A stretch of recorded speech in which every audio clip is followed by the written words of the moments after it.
Namaste, greetings and blessings, and welcome to the Center for Spiritually Integrated Arts.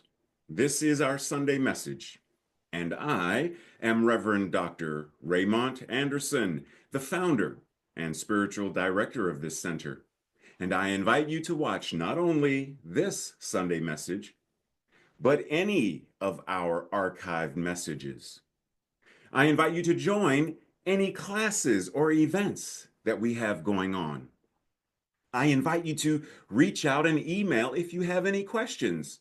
Questions about this community, questions about me, questions about what we do, or questions about this science of mind and spirit, liberation theology that we practice and teach.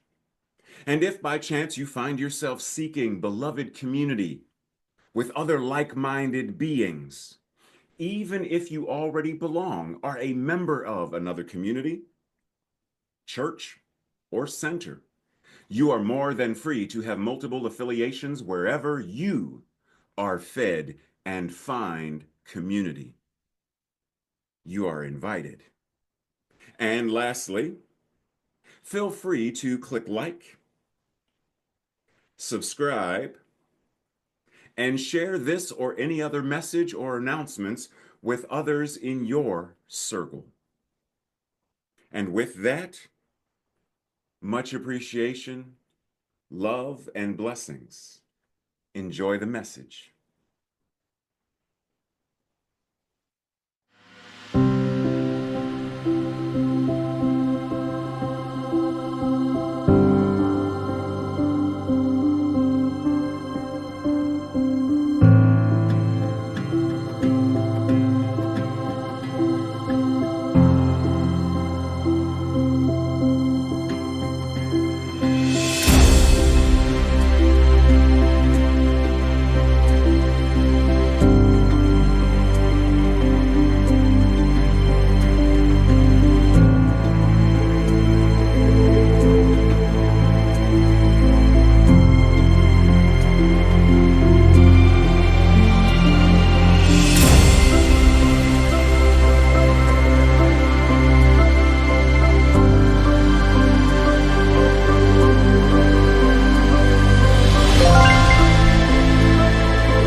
Namaste and greetings. So that looks a little blurry. I'm not sure if I'm blurry for you, though. As they would say on RuPaul's Drag Race, why are you so... Never mind. Trace didn't know what I'm talking about. So, closing out September, huh? Prayerfully, you are seeing this message, and Tracy and I have returned safely from Las Vegas earlier in the month. Prayerfully, we are not still sitting in the airport the way we did so many years ago in New Orleans, or the memories. Today, Mission Possible. Yes, today we are talking about Tom Cruise. No, we're not. No, we're not. This month we are being encouraged to embark upon an inspiring exploration into the science of mind as it relates to this concept of hope. What is the science of hope? How does the science of hope and the science of mind and spirit, how do they align? How? Now is the time to go grab some notebook, paper, whatever it is Siri, record Reverend Ray's message today. Whatever it is that you do. Today, we are going to talk about what does it mean to learn how to cultivate such things as resilience.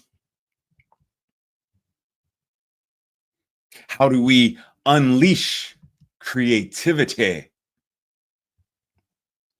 And what does it mean to manifest your dreams through this power of hope? So together, let's come on now, let's embrace hope as a transformative force in our lives, in our communities, in the world. Let us not miss out on this restorative, evolutionary practice. Hope awaits. Dun, dun, dun. Note, yes, there will be an acronym coming very soon, so stay ready. So, Professor, what's up? Do you know what it means to learn how to cultivate resilience, to unleash creativity? Oh, that's what we were just talking about. I do. Do you? Let's talk about it. Cultivate resilience, the ability to adapt well in the face of adversity, trauma, tragedy, threats, or significant sources of stress. Pause.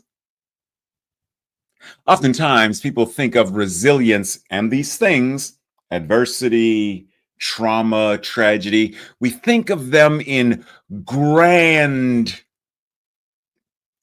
demonstrative ways. We think of Katrina and the flood. We think of New York and 9/11. We think of these huge events. And yet, there are daily, what we will call micro adversities and micro traumas, micro tragedies, micro threats that cause significant stress in our lives every day. Many of us every day awaken to a new executive order or something, military takeover of a city, rainbow colors in walkways across the street being eliminated, yet another person being held prisoner. Aren't you a politician? How are they holding you hostage? And these micro adversities, traumas, Daily, there are some kind of embargoes and tariffs and lions, oh my, every day. So cultivating resilience is, how do I move through the daily stresses, adversities, anxieties that show up? It doesn't have to be the grand, large, huge events. Simply turning on the news may put us in a state where we are invited to cultivate resilience. We must never, ooh, my mind jumps elsewhere. We must accept finite disappointment, but never lose infinite hope. There will be disappointment, but it's temporary. That which is hope is infinite. Yes, for example, Tracy and I decide to run a marathon. Both of us, neither of us complete the marathon. There is finite disappointment, but both of us commit to each other. We're going to train, and the next marathon, we got it. We maintain the infinite hope that says, don't stop. No, you didn't get a medal. You didn't complete the race. That's fine. You weren't ready. You did the best you could. You didn't have to run at all, but you did. So, do you still want to do this? You do? Then what do you need to do to be able to do it, and do it the way, to the degree that you desire to do it? Accept the finite disappointment, but never lose that which is the infinite power of hope. Unleash your creativity, the ability to generate new and original ideas, solutions, and artistic expressions. How are we unleashing our creativity to create, to manifest a world that works for all?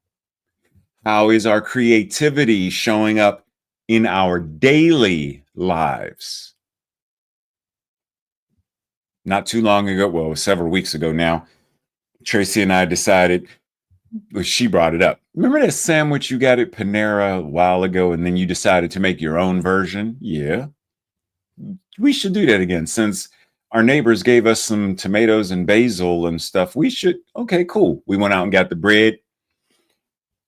I got some, Tracy doesn't like it, so I got some of my favorite cheese. Got stuff together to the sandwich, and got some rotisserie chicken, and boom, made a sandwich. Generate new and original ideas of things to eat. Creativity shows up in many ways.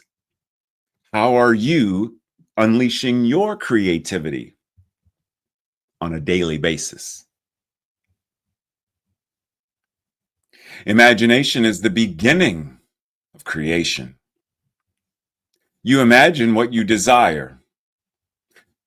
You will,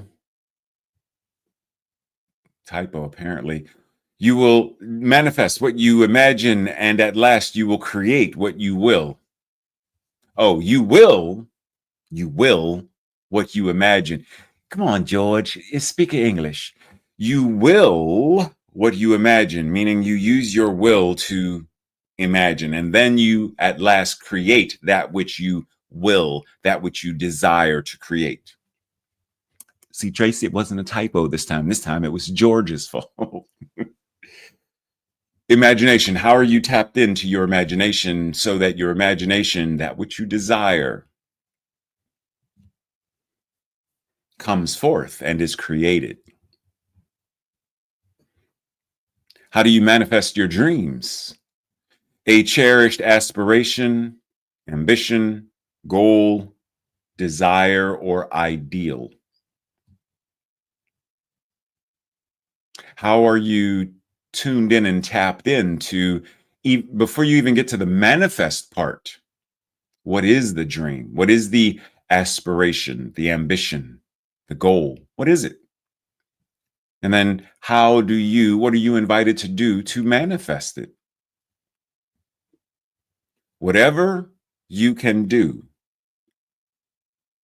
or dream you can do, begin it.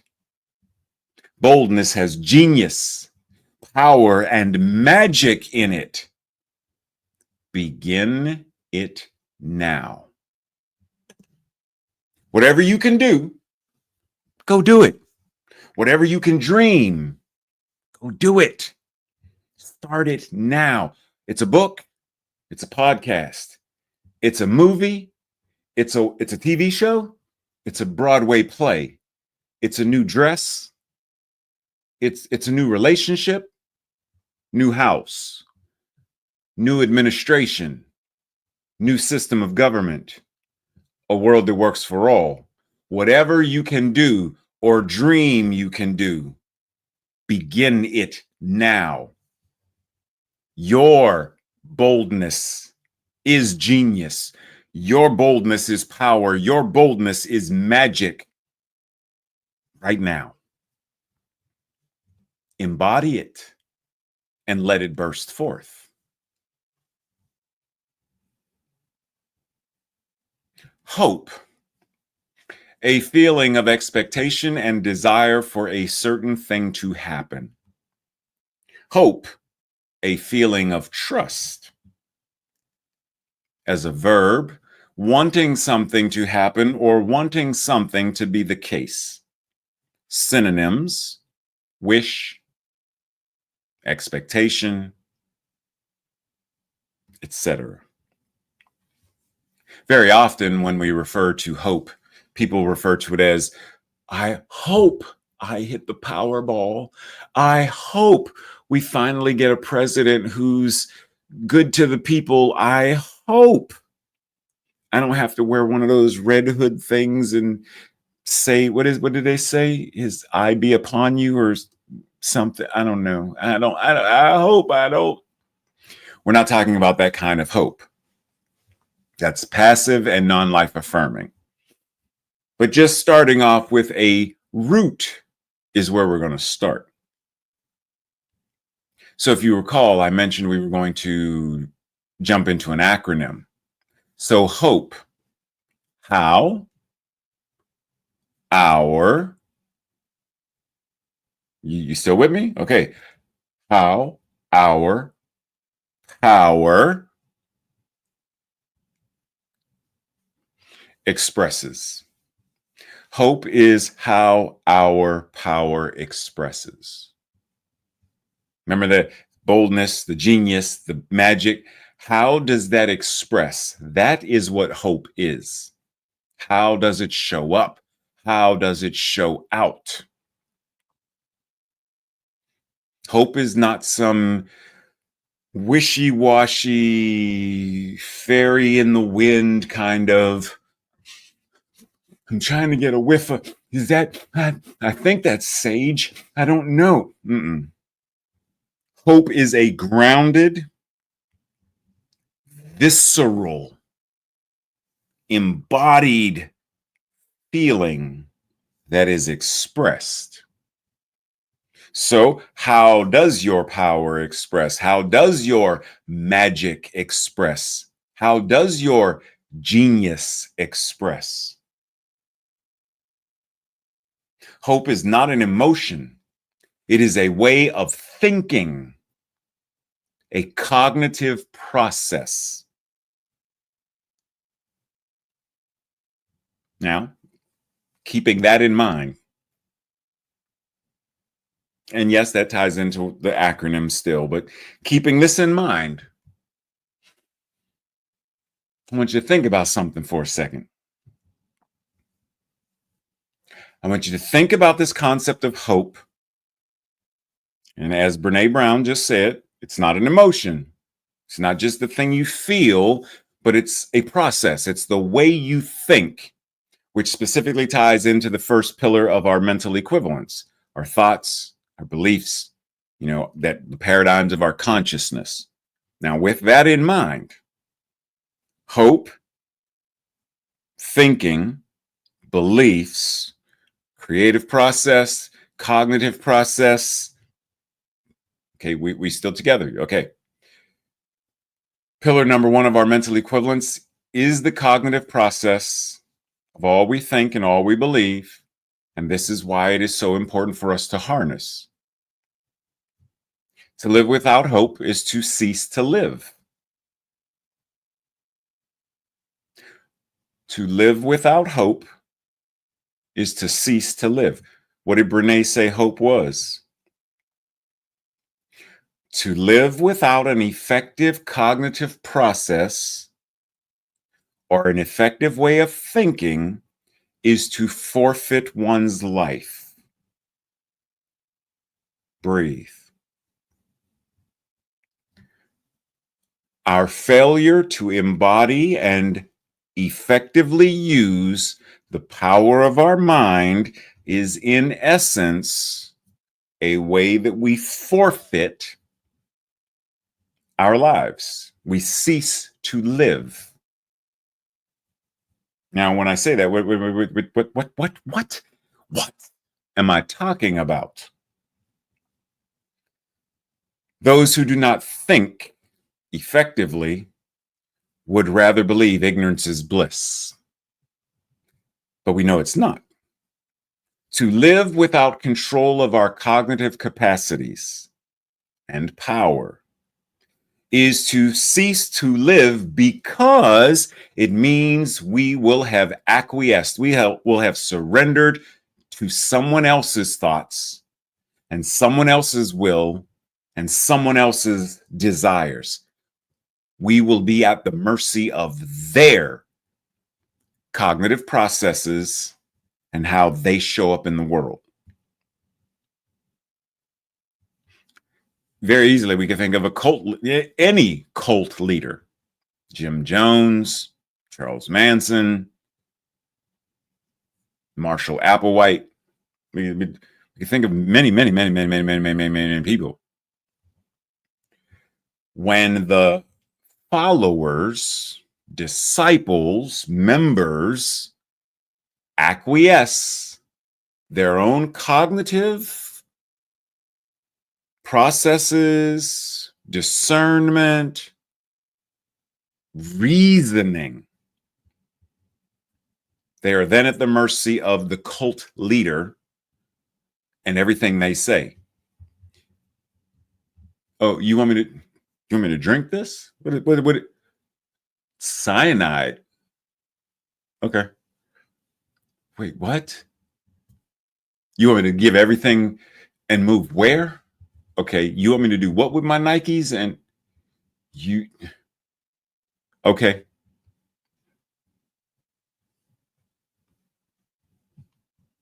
Breathe. The Bible speaks of Christ in you, the hope of glory, which means a life of God already in us, because Christ means the perfect being, the being which all of us really are. This is why the Bible tells us to put off the old man and put on the new man, which is Christ. The mind of God is our mind, or we could not think. Christ, or the Son of God, is where we are and what we are. And there would not be any such person, or there would not be any such person. Nothing can be more simple than to realize that we are the presence and the activity of the living Spirit, that our mind is the manifestation of the mind of God. That's a lot, which is why we're going to remix it. There's going to be a couple of remixes, just so you know. First remix. Whether we use the term that the Bible uses, Christ, or the Sanskrit phrase, aham brahmasmi, or the concept from Buddhism of Buddha nature, Buddhahood, or from Taoism, the nameless Tao. Doesn't matter which term we use. The key point is that this divine presence and power must already be, not just in us, but must be all around us and must in fact be precisely what we are. Each of these terms and many others that we could use, in essence, are conveying the exact same truth that we are already perfect being itself as us now. This is why we do the spiritual practice, to shed the old mental equivalents regarding who and what we think we are in favor of the new life-affirming truths of our being. We transition and evolve into greater realization of who and what we are. There is one mind, and it is God, which means our mind is that mind. And it is by that mind that we are able to think. We are the presence and the activity of the universe right now. And our mind is the activity and the manifestation of the one mind. In other words, it is the manifestation and the activity of God as you right now. Breathe. Get up. Little Susie, get... Oh, wrong song. Okay, my bad. Focus. Albert Camus says, where there is no hope, it is incumbent on us to invent it. Where there is no cognitive processes that are life-affirming, we must invent it. We must bring it to the space.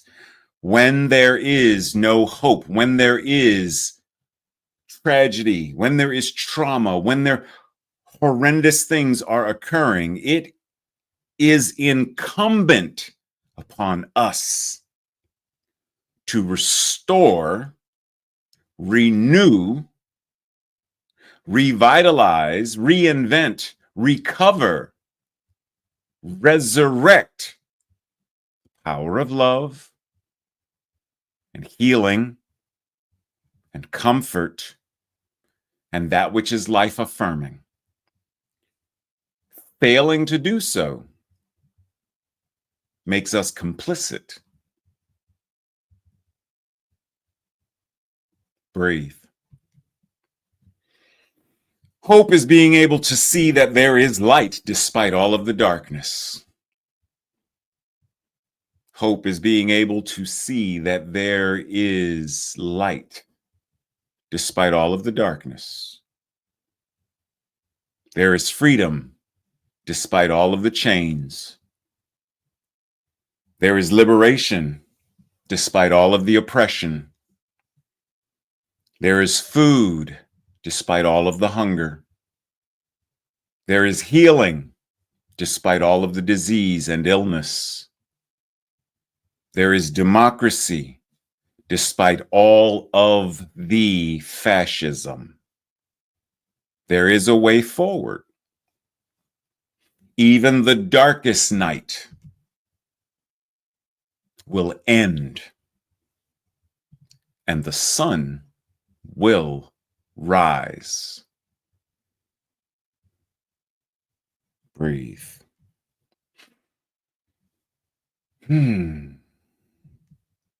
So, question for you.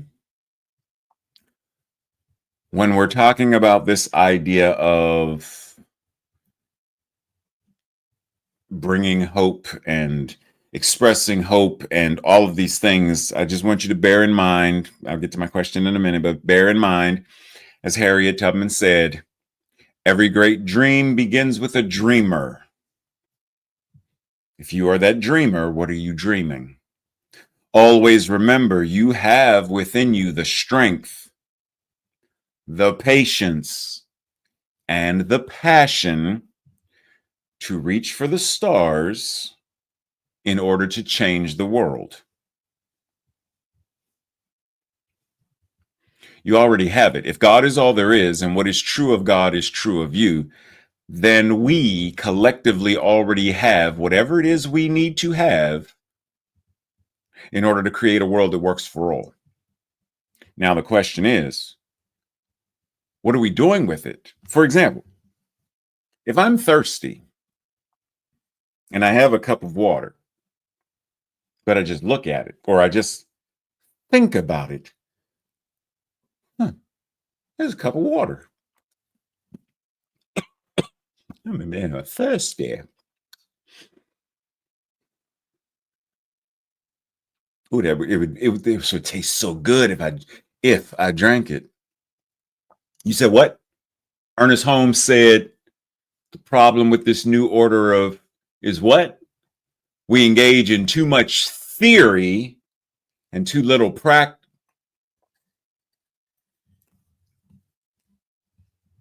Are we practicing what we need to practice in order for the dream to become a realized manifestation? Are we ready to get up? Now, in referencing the get up, here is the main question I was referring to. Yes, the question is, if you are the dreamer, what is the dream? But also referencing this, do you know what this is in reference to? This image that is currently on the screen.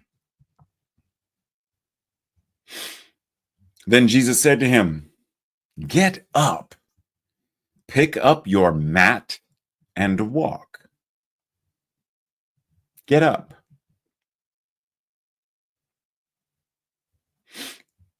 Then Jesus said, get up, pick up your mat and walk.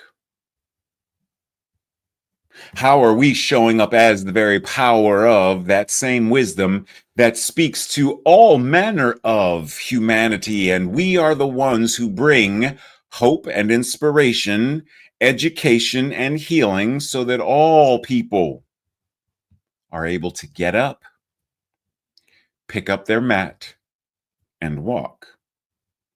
In other words, to live their best lives. We are constrained not to believe,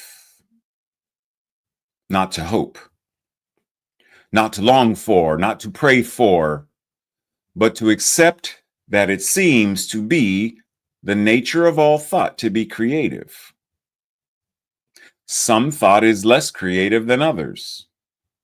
And by the very token of this self-evident fact, there will have to be some thought that is all creative.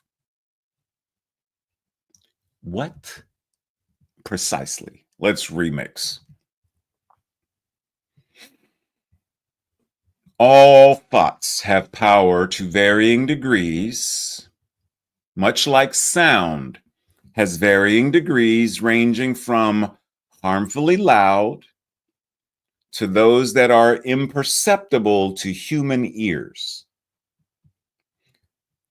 Let not our thoughts become rote and forced. Let us not hope in a passive manner where we simply long for and pray for, but will not take action for. Because all thought to some degree is creative, we should choose our thoughts very carefully, very mindfully, wisely, and consciously, while also knowing why we have chosen those particular thoughts.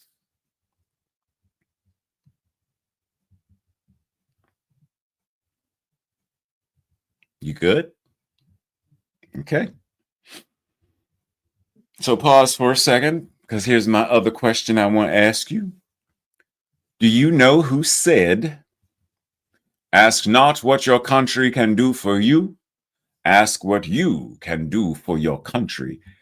Who is the person behind the blurry screen? Do you know?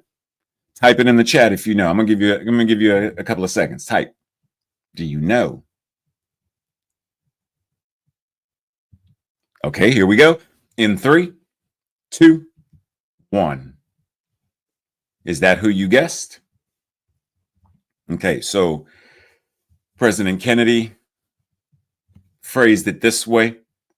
And I want us, in reference to everything we have just said, I want us to remix this and think of it in a different way. You are already the avatar, the superhero, the educator, the leader. You are already the agent of change. You are already the Christ or the Buddha, whatever word you want to use.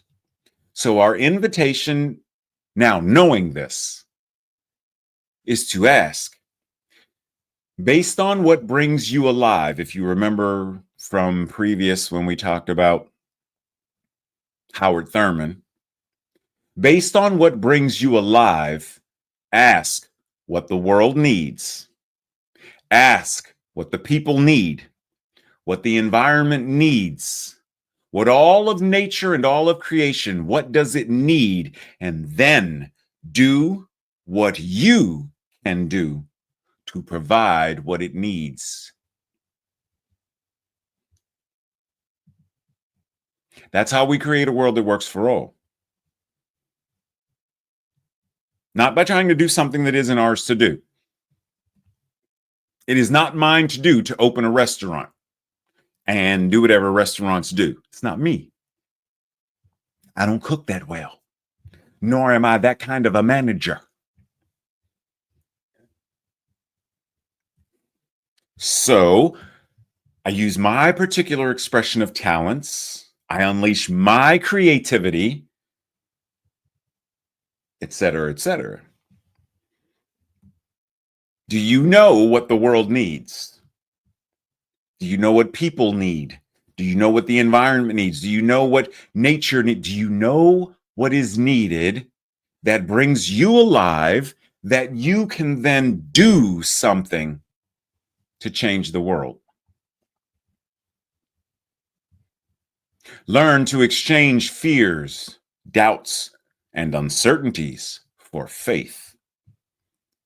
Faith can make you whole.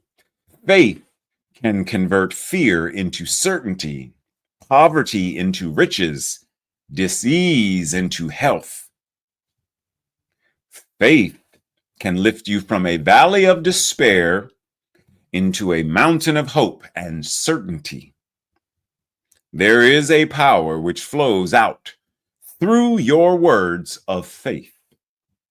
There is a law of faith which has the power to bring into your life everything you need. Yes, however, ding, ding, ding, you guessed it. We're remixing this as well. Y'all starting to get to know me. So, learn to discern what your feelings of, like, whatever they are. Discern your feelings, whatever they are. Your feelings of fear, your thoughts regarding doubts, because doubt is more of a thought than a feeling. Uncertainties, what are they rooted in? Be able to discern, what is this? So rather than simply saying, I'm afraid, what are you afraid of? I'm afraid of giving my speech on Monday. Can you give it right now? Yeah, give it right now. Okay, that was fine. That was good. Yeah, but there is no but. Isn't that what you're going to do on Monday? Yes, but why are you afraid? Because it's going to be in front of people. Oh, so it's not, you're not afraid of giving the speech. And you're not afraid of giving the speech on Monday. It's got to do with the people who are going to be watching. Yes. Okay, so you're afraid of people? No. So what's the issue? Get to the root of it. Having identified what is at the root, you can now begin to apply life-affirming faith, trust, and hope. What is hope? The cognitive process our ability to think in life-affirming ways, how our power expresses. This kind of faith reminds you that you are right now whole, perfect, and complete. When embodied and applied effectively, it can heal the world and all that ails the world. But you must be willing to embody it and then apply the power that comes with it.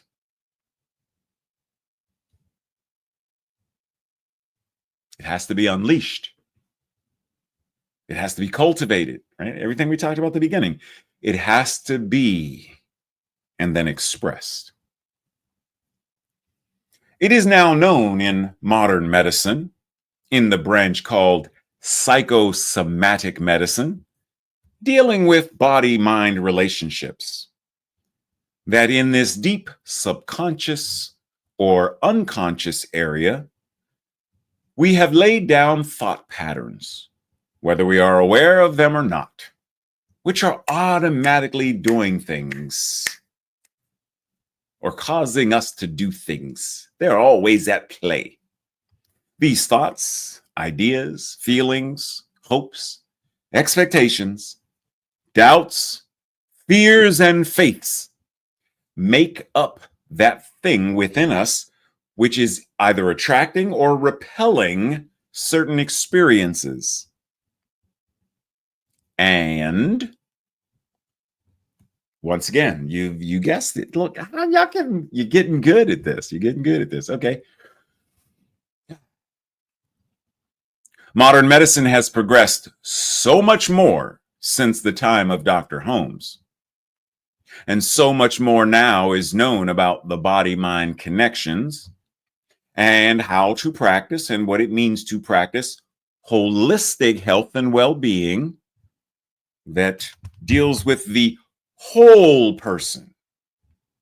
Despite this, many of us in New Thought today are unwilling to effectively apply the teachings in ways that will transform our lives and the world.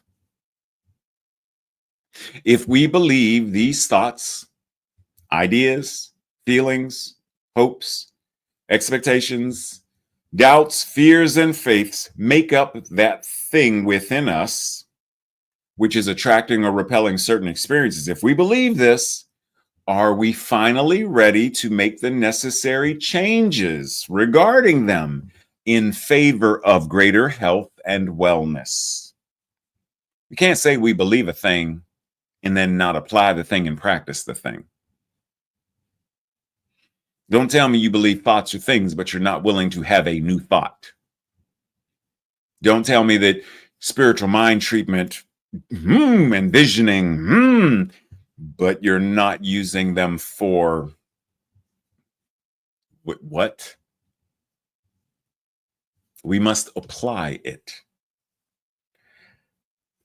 Science of Mind and Spirit 4.0 gives us the means to put hope into action and make faith a verb, and to live in a way that our habits and behaviors are prayer in motion. This is a grand opportunity for us to demonstrate the effectiveness of this teaching, especially with all that is going on in the world today. It requires bravery and courage of action to be able to stand, to be able to speak, to be able to shine, to be able to express, to be able to confront, and to live not just in alignment with principle, but as a living embodiment of it.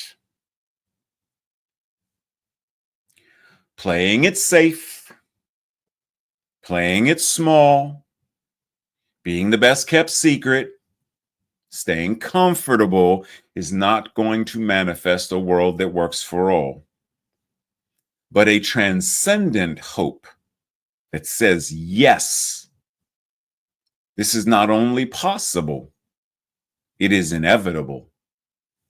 That is what will manifest it. Breathe.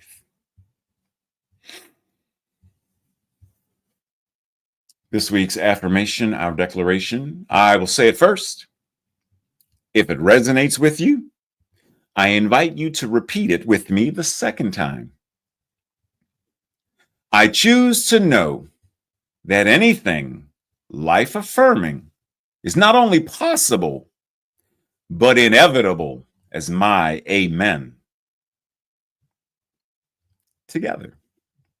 I choose to know that anything life affirming is not only possible, but inevitable as my amen. Breathe. And so it is. This week's Thursday night study group questions or your own personal journal adventure. What are some aspects of life where I feel or have felt hopeless, as if nothing I do could possibly change any of those conditions or circumstances? What did I at one time think I could not be, could not do, could not have? That since then I have demonstrated it. I didn't think I could be a minister, but here I am. I didn't think I could have that Silver Surfer statuette that I want, but I have. I didn't think I could be a Jedi, for real, like an ordained Jedi, but or whatever it is. Number 3, how do I express my power? Number 4, how am I cultivating resilience, unleashing creativity, and manifesting my dreams by using the power of hope? What is one such dream that I am currently manifesting, working on manifesting, in process of manifesting now? And lastly, what answers do I find when I ask what the world needs, what the people need, what the environment needs, and what all of nature needs? What answers do I find when I ask? And then, what is mine to do to provide it? Our practice this week. Are you ready? This week, have a conversation about your hopes, dreams, faith, fears, and how science of mind and spirit connects with them. How does the teaching help you navigate, help you strengthen, help you whatever, any of those things? Cool. And so at this point, we simply breathe and anchor into the awareness, knowing that that which is all there is. There is only one mind, and that mind is God. And that mind is infinite wisdom, infinite awareness, infinite intelligence. It is the all that is, and that mind is my mind right now. That mind is the mind of all right now, which means I have access to the infinite wisdom, intelligence, imagination, and creativity right now. That means I can access what is mine to do to create a world that works for all.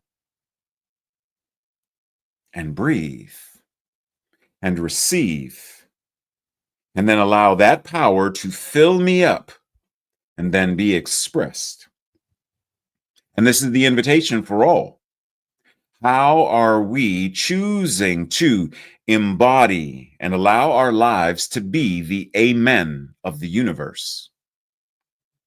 How are we speaking truth powerfully to those who think that their pseudo power is power when it's not. Just as we know that the bully has no true power, which is why they bully. They themselves are feeling insecure and inadequate in some way, and so they feel they must enlarge themselves and cause harm to another, to be accepted, to be feared. And we understand what that is. We understand the consciousness that creates it, which is how we also understand how to disarm it, diffuse it, dissipate it, dissolve it, and then in its place, heal the individual.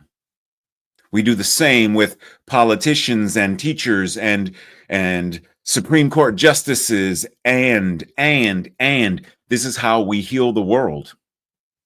Whether it is family and friends, we do the same process. Whether strangers, same process. Members of our community, same process. People we may never, ever, ever see face to face, same process.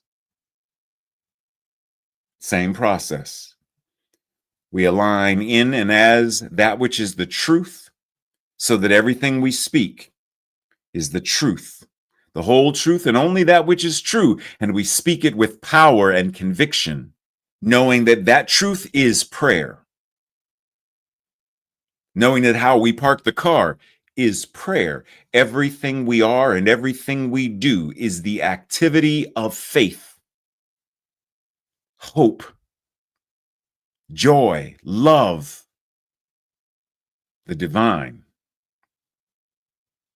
And so we do it with that realization. And in so doing, the world is changed, transformed, healed, elevated, and evolved. So we breathe. What does the world need? What brings me alive? What is mine to do? How do I cultivate, unleash, manifest all that I am as the divine? Breathe.